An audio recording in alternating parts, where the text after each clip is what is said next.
आप सुन रहे हैं GNGL लाइव म्यूजिक।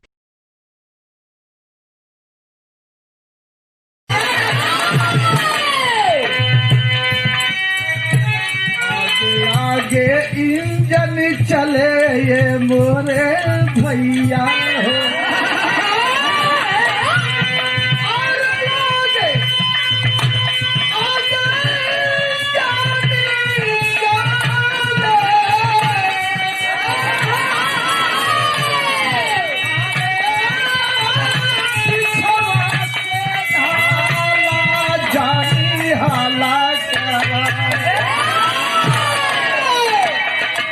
जनी हाला करा भैया तोहरो लगी है हमर साला जनी।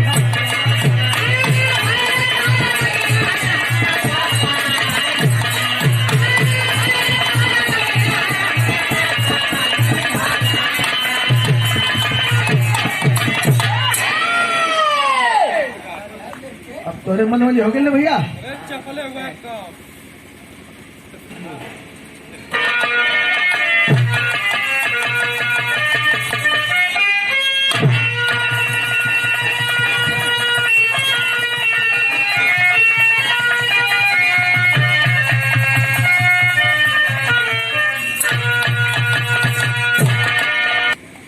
तो उधर से आप लोग निर्गुण सुनाए, हर से फिर छोट से विरहा हो जाए।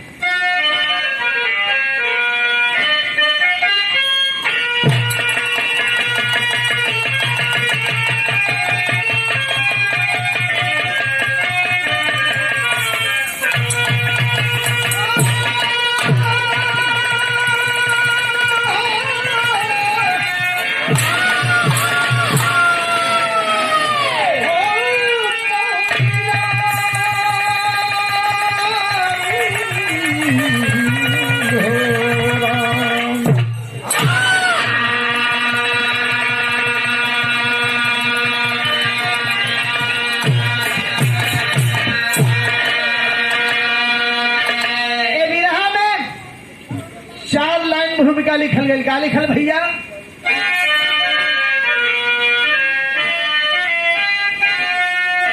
सोख सावन की संध्या सवरिया,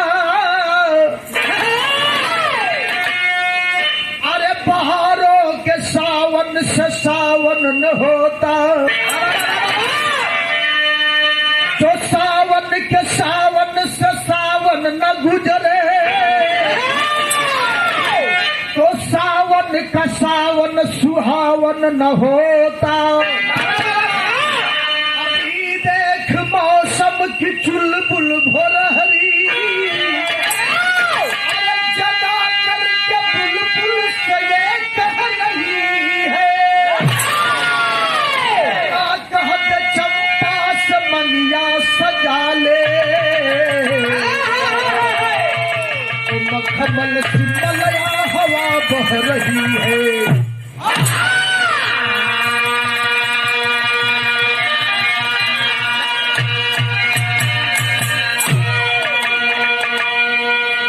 हमारा विरहा का कहानी शुरू हो गई कि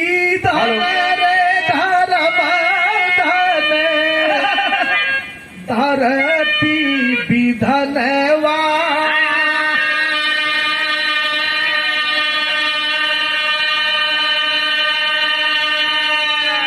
जिकरा के मान भगवान,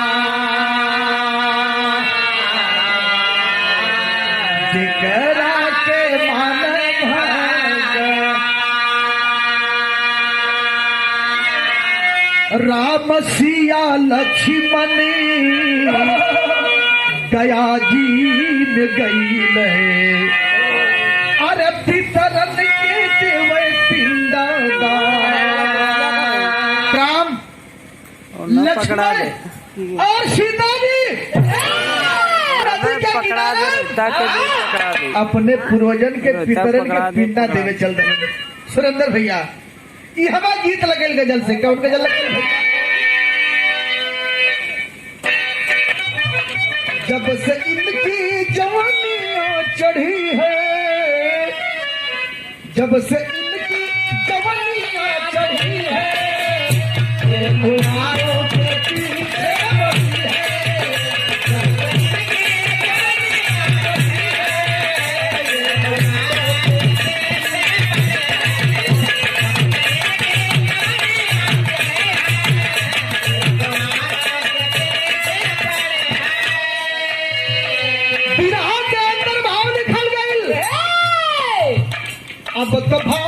भी मदिरा रहे हैं, अब तो भौरे भी मदिरा रहे हैं।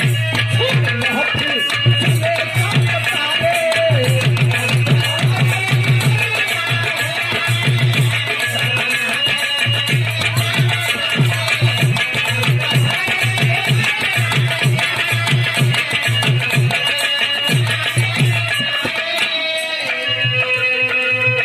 आ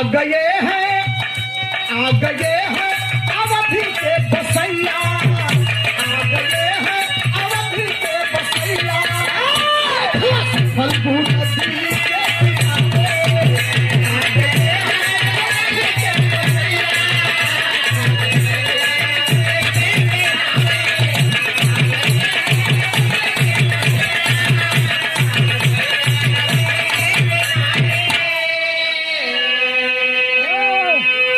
अयोध्या के वासी राम लक्ष्मण और सीता जी फल्गु नदी बिहार झारखंड में पहुंचल हवन।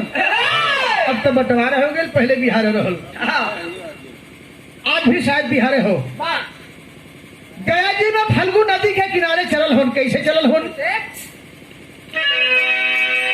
प्रथा यतीत से हरदम जो चली आती है, यही तो धर्म कर्म रीति कही जाती है।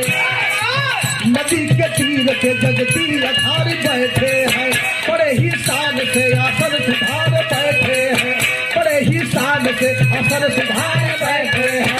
कहे श्री राम लखन लाल तू जाओ भैया, कहे श्री राम लखन लाल तू जाओ भैया, नगर से श्राद्ध की सामान तू जाओ भैया।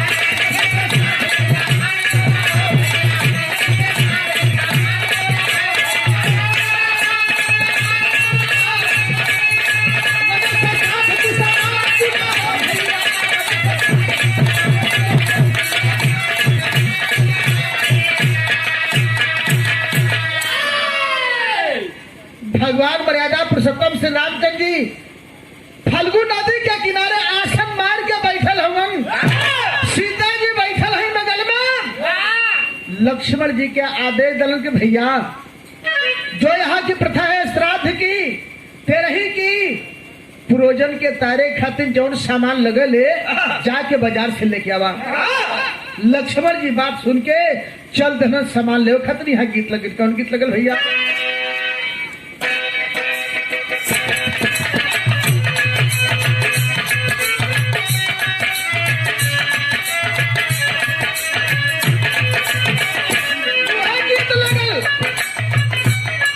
मंचला किस्म का लड़का कहले बा लड़की से का कहलस? कह तू करो रोज तो हम गली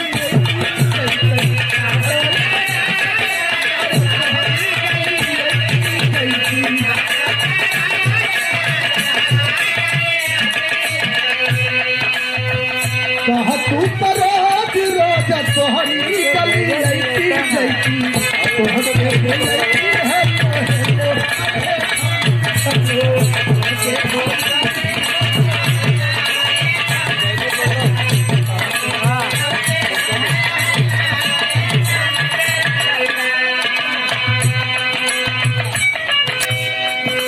लक्ष्मण की बाजार में सवाल लेवा चलल हम यहाँ। रामचंद्र जी सीता जी आसन मार के बुलावत हन अपने पूर्वजन के। पंच के पुतरिया सुन के आई लाठी खड़ा हो।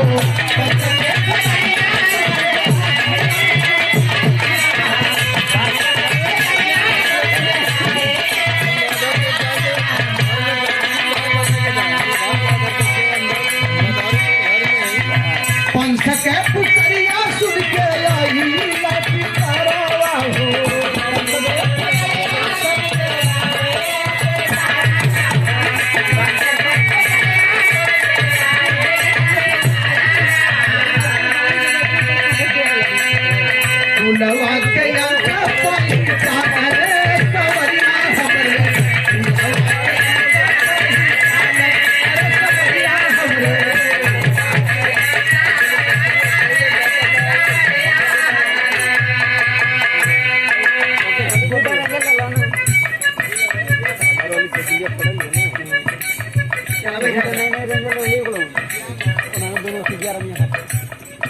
हमारे छोट भाई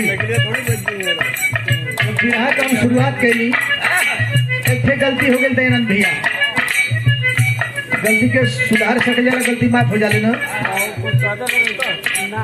जो हमारे बड़े भैया कमलकांत जी दरोगा जी आए थे स्वागत करके गए हम दोनों कलाकारों का वो यही विभाग से रहना बेचन भैया से लगातार कार्यक्रम होते रहल लेकिन संयोग ऐसा बनल कि आधी पार्टी मध्य प्रदेश पुलिस विभाग में एक के साथ भर्ती हो गई मजबूरी में बिरहा बंद करेंगे भाई आप भी आशीर्वाद हम दोनों कलाकार के एक के साथ दे के गए पारी पारा तो गलती के क्षमा चाहे पूरी पार्टी से चलो में नमन हो तो अनिल ख्याल धराड़ का तो जानबूझ के बेइज्जत करना चाहता हूँ और इधर हमारे छोट भाई विनोद कुमार जी हमारे साथ बिरहा का शुरुआत करी हम से गुनगुनाई तो हारमोनियम से आवाज निकाले तो हारमोनियम मास्टर हो गई हम गवैया हो गई एक के साथ का शुरुआत हुई आजो उनका मन करता कि भैया कहता तो हम भौजी की ओर से बजा दे हमका भौजी की ओर ना भाइयों को बजा सकेला मेरे भाई की ओर से सुंदर पुष्पहार के साथ साथ एक सुंदर साफा और बहुत बहुत रुपये से सम्मान हुआ 100 से बाद गुप्पाड़ी से प्राप्त हो यथावत कैसे बात हो सब भाई को प्राप्त हो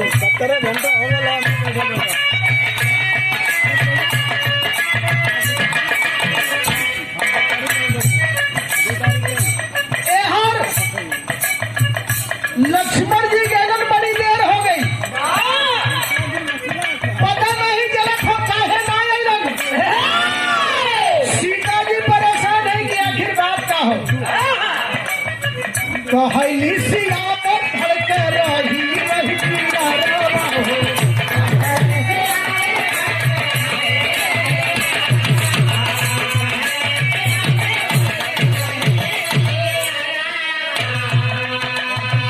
लक्ष्मण समनिया ना ले हो समनिया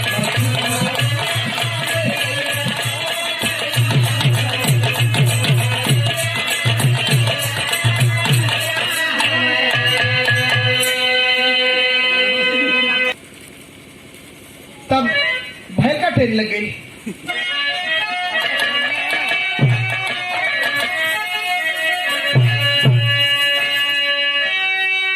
जी सोचा थी कि देवरवा कहवा तेरिया अरे देवरवा कहवा देवरवा कहवा कैले तेरिया पुलिसिया पिया से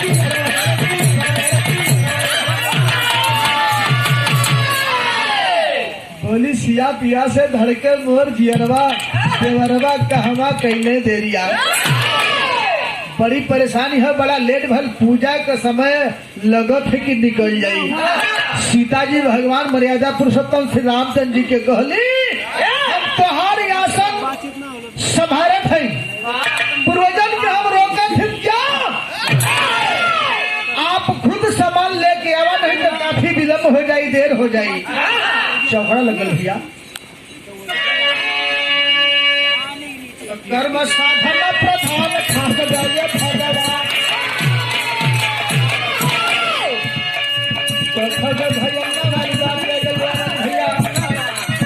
कर्म साधन प्रधान खास जाइए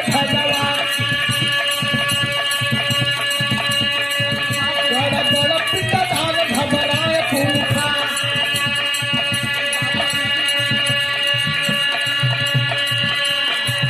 पूखा चावधर धान छिपी भावना महान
उनके भी काफी देर हो गई और सीता जी परेशान हो गए, समय भी पूरी हो गई।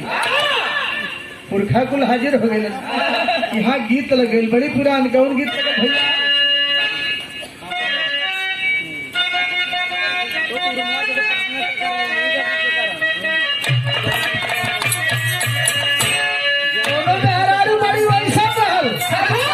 दयानंद भैया ससुरे जाए से मना करे लगल, कैसे कहला ससुराल नहीं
पुरखा कुल धीरे धीरे आवे लगा। तब तक क्या भइल?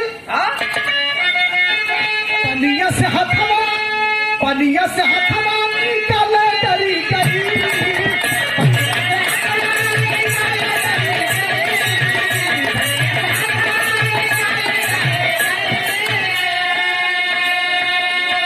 पनिया से हथवा अरे निकाले डरी गईली, नदिया के तीरवा या कास पड़ी गई।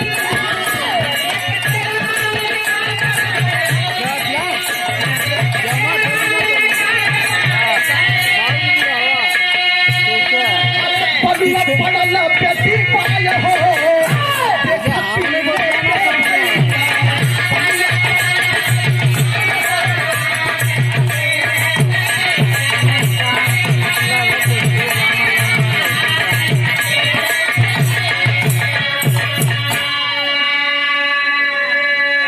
आकाशवाणी हुई पूर्वजों के द्वारा। सीता जी परेशान है कि लक्ष्मण जी सामान ले गए, पता नहीं बा। खुदे सामान ले गए, पता नहीं बा। आखिर हमारे पास कोनो समनिया ना बा, हम पूजा कौन चीज के देई? पुरखा कुल फल्गु नदी के पानी के अंदर से के द्वारा आकाशवाणी भइल की बेटा तोहरे पास कुछ ना हो। फल्गु नदी के किनारे बालू हो ना, यही का पिंडा बना के दे दा, हम खुश होके लेके चल जाए। यहाँ गीत लगल, कौन गीत लगल भैया?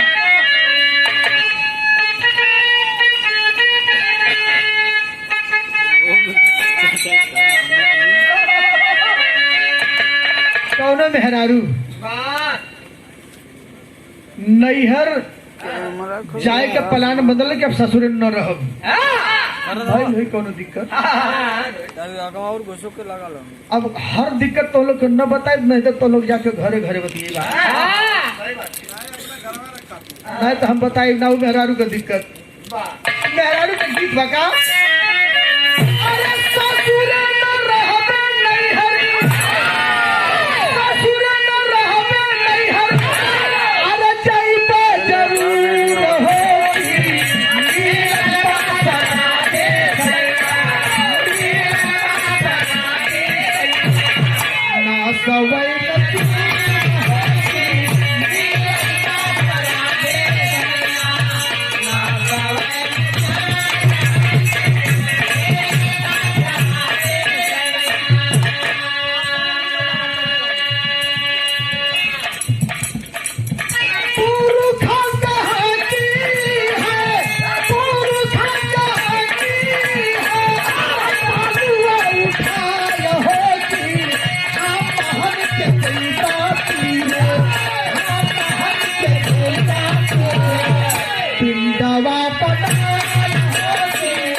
सुनाता सिया देरी ना लगावाली बातिया सुनाता सिया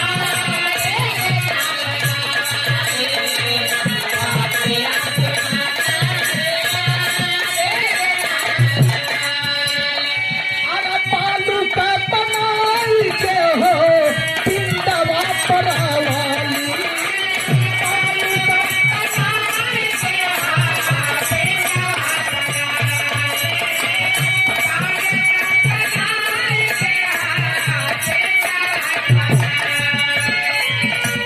आकाशवाणी का बात सुन के सीता जी बालू का पिंडा परौली जरूर, लेकिन एक बात दिमाग में रखने की भगवान यहाँ के पूछी है तो जवाब कैसे दे।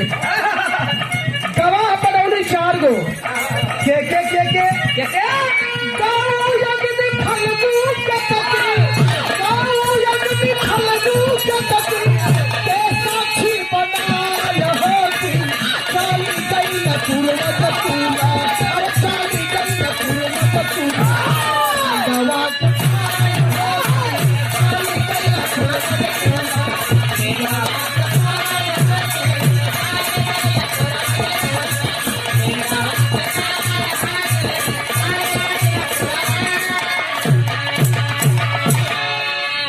गैया माता, अग्नि देवता, फल्गु नदी और भगवान भोलेनाथ का जो सबसे प्यारा फूल रहल चढ़े पहले वही के प्यार करे केतकी फूल।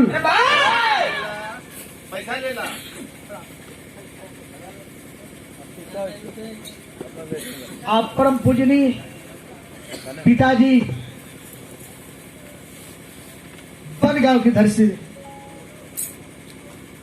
बनगांव की धरती से आप श्री शोभनाथ जी गौड़ 101 रुपये का पुरस्कार रहा। 100 बार पूरी पार्टी से चरणों में नमन हो, सब भैया के प्रणाम हो। 4 जना के गवाह बना डाली, साक्षी मान के पिंडा दान कर डाली ताकि भगवान आके पूछिए तो लोग हमारे गवाह हुआ, हम झूठ न बोलो। यहाँ गीत बदल गई।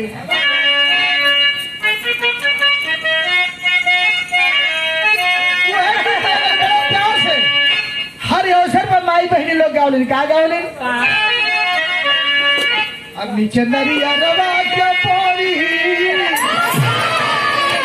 अरे नीचे नरिया रवा के पौड़ी मूर रोजो हो, अरे नरिया रवा के पौड़ी अरे श्याम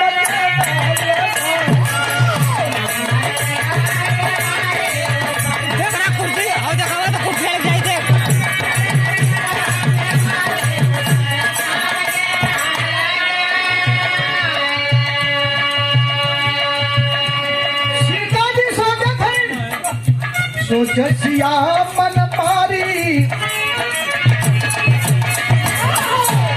अरे सोचिया मन मारी, कहाँ खुला काट ले।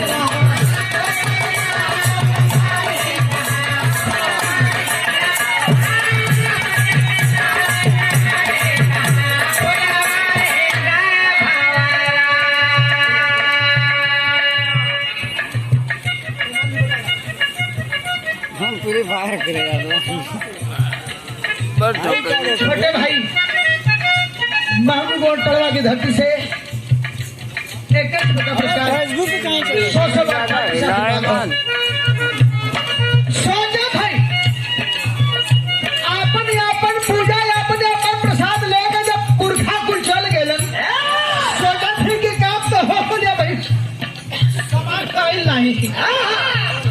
तब तक भैल का ले पिंड पूर्व धारी का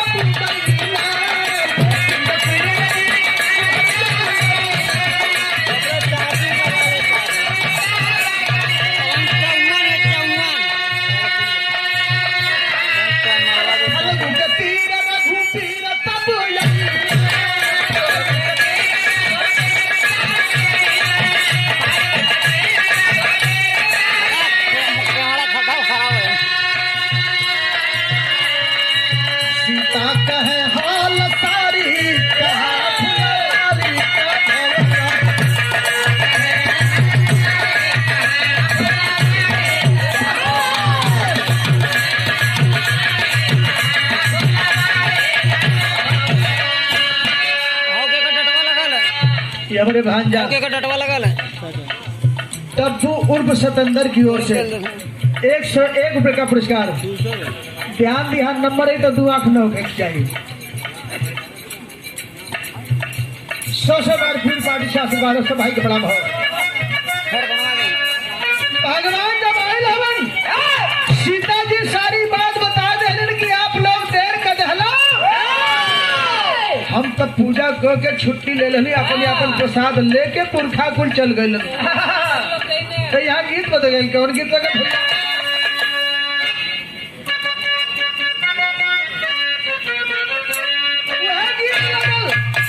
कि जिया रसना न हो या मोरे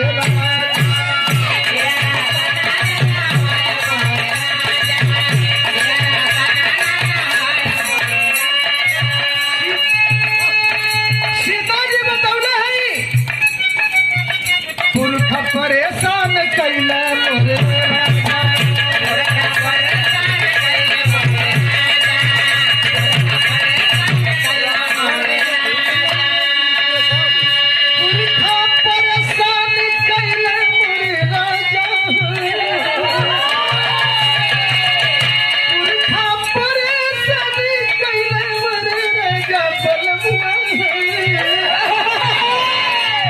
पुरखा परेशान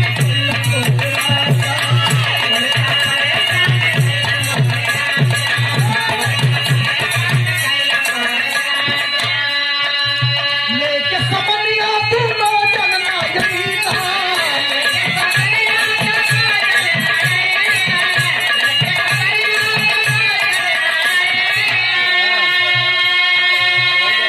लेके समरिया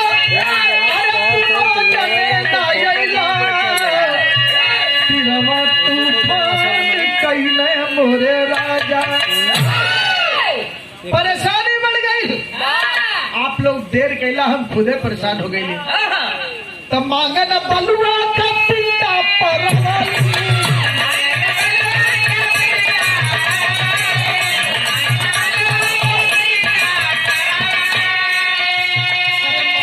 बलुआ का पिंडा परवली लेके पिंडा पाक कैले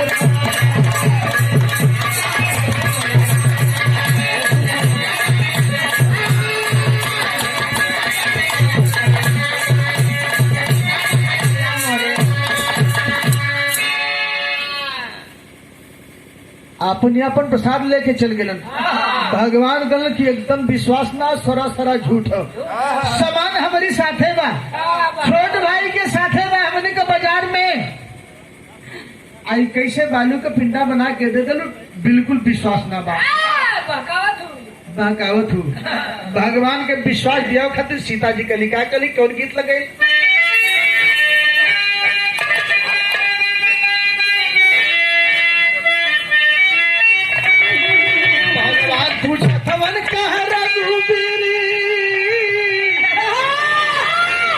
समनवाए सीता अरे कहाँ रघुबीरी समनवाए सीता आवे ना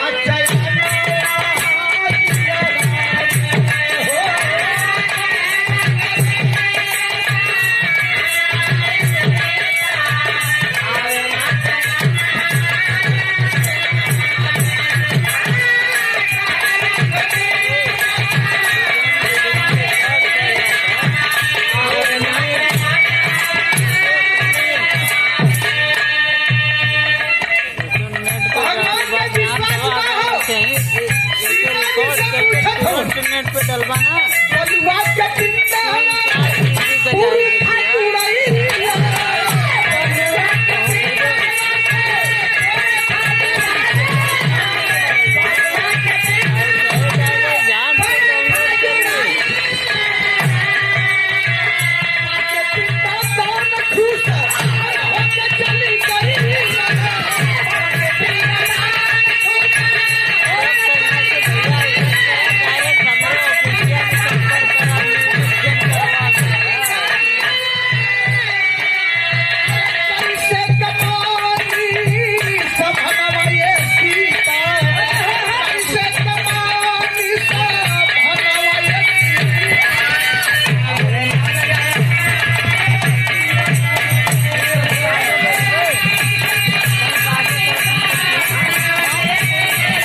पूर्वज बालू का पिंडा लेके और खुश होके चल गए। सीता जी परेशान कि चला भगवान ने कहत हन, लेकिन हम तो गवाह रखले ही ना, गवाही दियाई। भगवान कल गवाह बाड़े तोहरे पास ना, बुलावा। जब तक गवाही ना हुई तब तक विश्वास ना हो। पापट लगल भैया।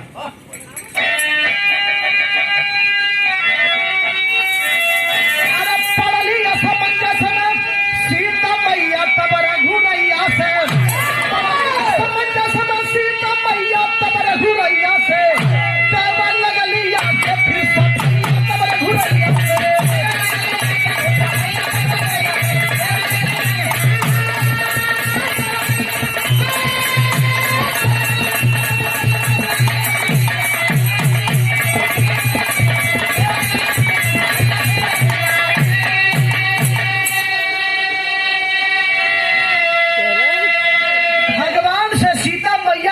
गिनावत है कमन गवाह बतौले ही देख गैया यज्ञ फल्गु नदी के तकी फूल हो, चारों गवाह बात सुन के पूछा मंगल मूल हो। गैया यज्ञ फल्गु नदी के तकी गैया तब रघुरैया से, नकार गैला चारों वही समैया तब रघुरैया से। चारों गवाहन के गैया माता, फल्गु नदी, केतकी फूल और अग्नि देवता, चारों गवाहन के भगवान बोलौले हवन की गवाही दियावा सामने। जैसे चारों सामने भइल हवन, चारों नकर गलन के हमनी के तो पता नहीं झूठे कहत है, हमन कौनो गवाही नहीं बनी। सीता मैया परेशान, अब कौन गवाही दी है? तो बड़ी मुसीबत भारी शर्मिंदा सीता हो गईली है। उसी समय फिर ठीक तीरथ आकाश बाड़ी भैली है। पितवान कैली पितिया है भैया तब रघुरैया से, नकार गई चार वही समैया तब रघुरैया से। बाबूजी फल्गु नदी के सामने लोग जुटे हैं, बातचीत होती है। तब तक फिर दूसरी बार आकाश बुरी स्वर्गलोक होती है, स्वर्गलोक से आकाशवाणी होती है। पूर्वज लोग आकाशवाणी की आवाज में बताए कि नहीं बिटिया झूठ नहीं बोल रही है, बल्कि ये चारों गवाह झूठ बोलत हवन। हम तो बालू का पिंडा लेके खुश होके चलेली, अपन प्रसाद पूजा पा गए। सीता मैया खुश, लेकिन मारे गुस्सा के शरीर कांपत है कि चारों गवाह हमारे संगे धोखा कलन याल हलक गल।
चारों गवाहन में से पहले गैया माता के श्राप दे देली सीता जी मारे गुस्सा में के रे तू गैया माता कहलू न तुहार पूजा होले न तू देश का माता हो, बच्चा भी, माई भी, बूढ़ा जवान लड़का भी तो के गैया माता कहला। आज से तुहार मुंह अपावन हो जाई। तू यही मुंह के रास्ते जौन मुंह से हमार बेइज्जती के लोग मना कर देलू ना, वही मुंह से पिस्ता खेबू, गंदा खेबू, और तुहार मान सम्मान घट जाई। जहरे जईबू तो के 4 लाठी लोग लगई हन, चिल्ला के हर से हर परेशान होके भगबू। तू सरका श्राप दे के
सरका श्राप फाल्गु नदी के दहली तोहू झूठ बोलल हो न, हमरे साथे गद्दारी कैले हो न।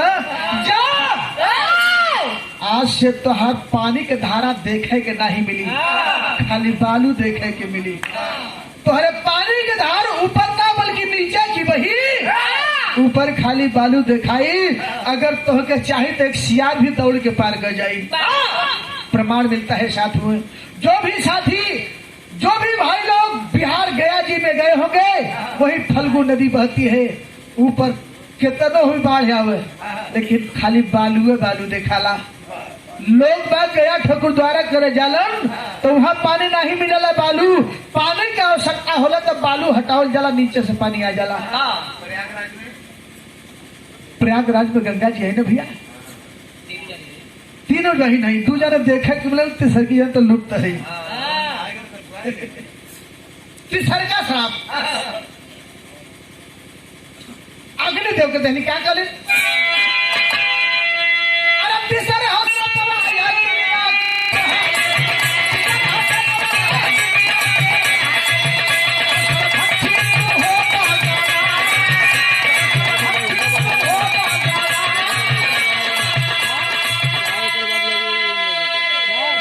जा तू सबके खैबा, तोहरा में कीड़ा मकोड़ा सब कुछ जल जाए, तू सबके खैबा।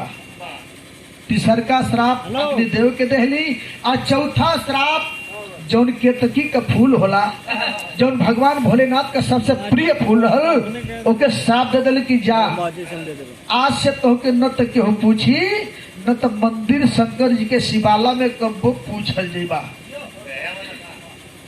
केतकी अलग फूल होता है, छोटे छोटे होला, पीला कलर का फरला, अब पीला कलर का फूल शायद देखे जो मिलला। आखिरी लाइन में लिखल के क्या लिखे, भगवान सारी बात सुन ले, हम बड़ा खुश भइलन। जब हमार पुरखा पुरनिया बालू के पिंडा से जब तर गेलन तो ई प्रथा सबके लिए चली।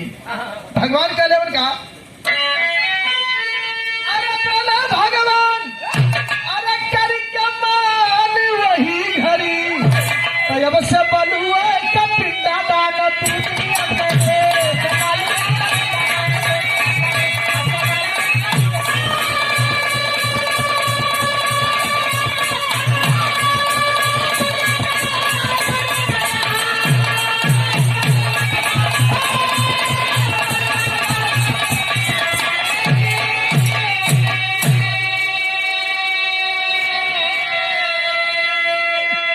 भगवान मर्यादा पुरुषोत्तम श्री रामचंद्र जी तब से प्रथा जारी की है कि अब से गया जी में जो भी आएगा यहीं पर बालू का ही पिंडा दान करेगा। तब से प्रथा आज भी चली आ रही है। तब से जहान, अरे तब से जहान सारा गया जी में जाना, फल्गु तीरे बालू का हो पिंडा पर।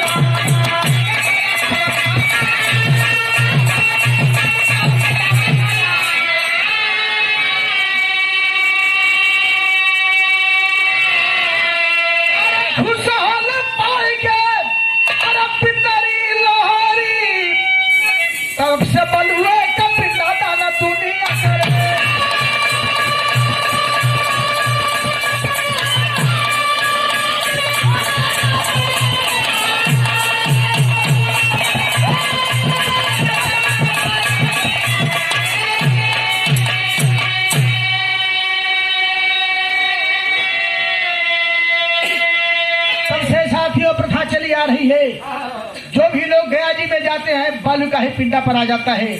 तो गुरु बिहारी गुरुरेश गुरु रामलाल वर्मा स्वर्ग से चंद्रिका कवि बच्चन का विगत पताका देवरवा कहावत नहीं है देविया।